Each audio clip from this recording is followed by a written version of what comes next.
ఈరవైన లింగయ్య. రాత్రి మాదాసు వెంకన్న అనే గ్రామ సర్పంచ్గా నిలబడ్డాడు. మాదాసు వెంకన్న గారు, ఆయన తరపున ఉప్పుల మల్లయ్య గారు, మున్న మల్లయ్య గారు, మున్న లింగయ్య గారు ప్రచార నిమిత్తం 7 గంటలకు ఓటర్లను కలిసేందుకు వెళ్ళిండ్రు. కాంగ్రెస్ కార్యకర్తలు కొంతమంది మత్తు పదార్థంలో ఉండి మున్న మల్లయ్య గారిని, మున్న లింగయ్య గారిని, ఉప్పుల మల్లయ్య గారిని కర్రలతో రాళ్లతో దాడి చేసి ఉప్పుల మల్లయ్య గారిని హతమార్చినారు.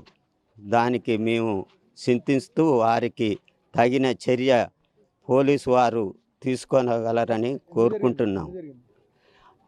ఎందుకంటే ఒక రోజు ముందు కార్యకర్తలతోని ర్యాలీ తీసినాం. దానికి 400-500 మంది కార్యకర్తలు గుంపుగా వచ్చి ర్యాలీ తీసి మాదాసు వెంకన్న గారి గెలుపు కోసం కృషి చేస్తున్నారు. వీరే దీనికి కారకులు. వీరిని ఈరోజు ఏమన్నా చేస్తే ఓటర్లు భయపడతారు. మాదాసు వెంకన్నను ఓడియాలనే కక్షతో ఈ దాడికి పాల్గొన్నారు. ప్రభుత్వానికి వాళ్ళని కఠినంగా శిక్షించగలరు. ఎప్పుడైనా ఇలాంటి ఘటనలు జరగవద్దు.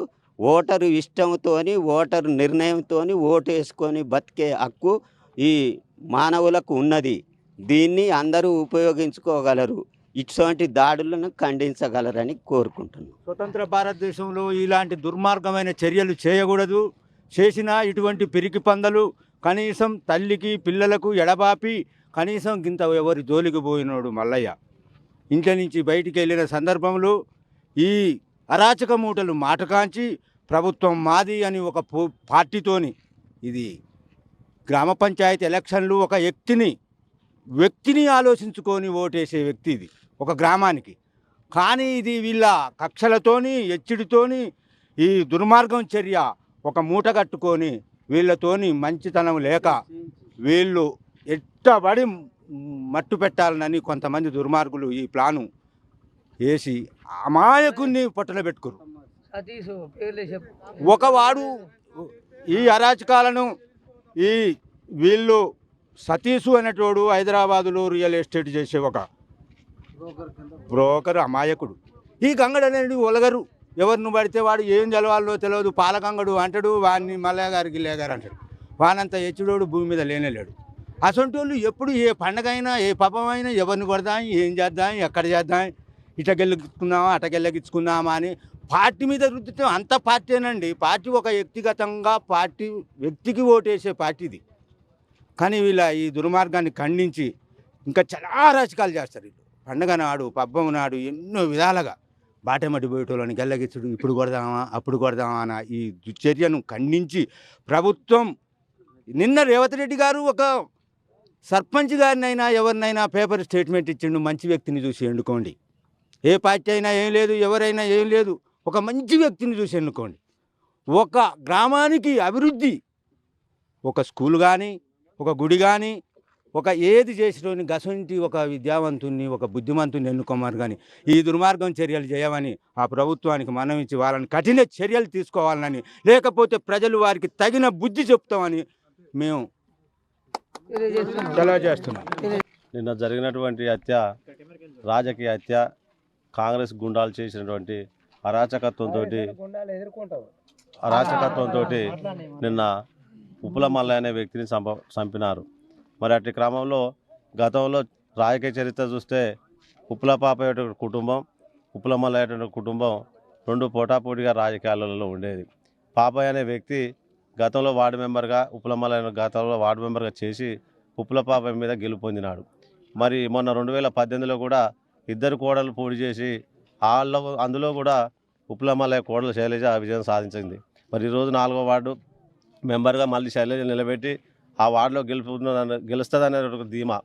నిన్న మేము 9వ తారీఖు నాడు లాస్ట్ డేట్ కాబట్టి ఆటి కార్యక్రమంలో భారీ ర్యాలీ తీయాలి, బీఆర్ఎస్ కార్యకర్తలు ఉత్సాహపరచాలి.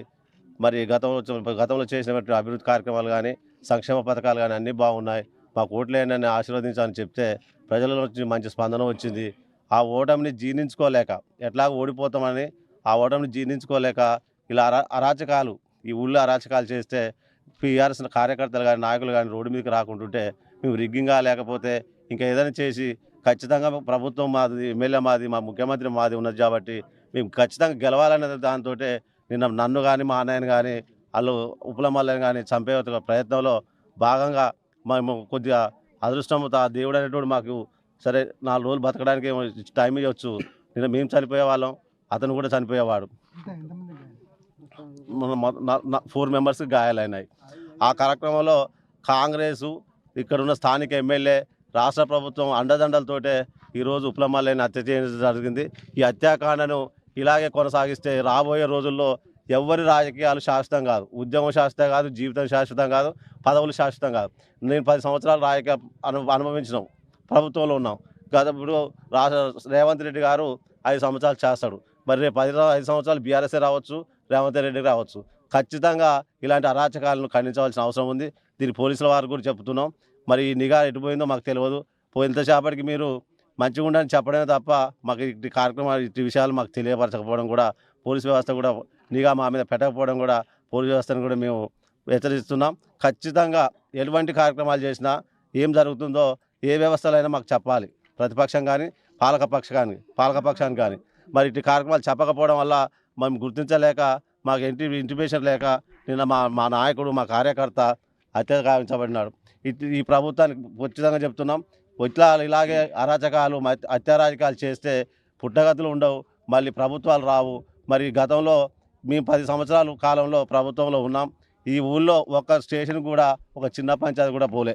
మీరు మాటలతో చెప్పడం కాదు, పోలీస్ స్టేషన్లో రికార్డు చూస్తే లింగంపల్లి చరిత్ర అంతా ఉంటుంది. మరి దీన్ని ఖండించాల్సిన బాధ్యత ఉంది. లింగంపల్లి ప్రజలకు కానీ, బీఆర్ఎస్ కార్యకర్తలకు కానీ మేము అండగా ఉంటాం. మా నాయకుడు ఈరోజు మంత్రి గారు జగదీష్ రెడ్డి గారు కానీ, గాదర్ కిషోర్ కుమార్ గారు కానీ మన ఏరియా హాస్పిటల్లో పరామర్శించడం జరిగింది. మేము కేటీఆర్ కూడా ఈ 4 days 5 daysలో ఖచ్చితంగా వచ్చి, మా నాయకుడు చనిపోయింది కాబట్టి అతనికి ఖచ్చితంగా పార్టీ నుండి సహాయ సహకారాలు ఉంటాయి. మా నాయకుడు కూడా వస్తుండు. దీన్ని ఖండించవలసిన బాధ్యత. రేపు జరగబోయే గ్రామ పంచాయతీ ఎన్నికలు కూడా మేము కనీసం గ్రామ పంచాయతీ పోయి అక్కడ ఓటు వేయాలో అని కూడా భయపడుతున్నాం. దానికి పోలీసు రక్షణ కల్పించాలని ప్రభుత్వాన్ని కోరుకుంటున్నాం.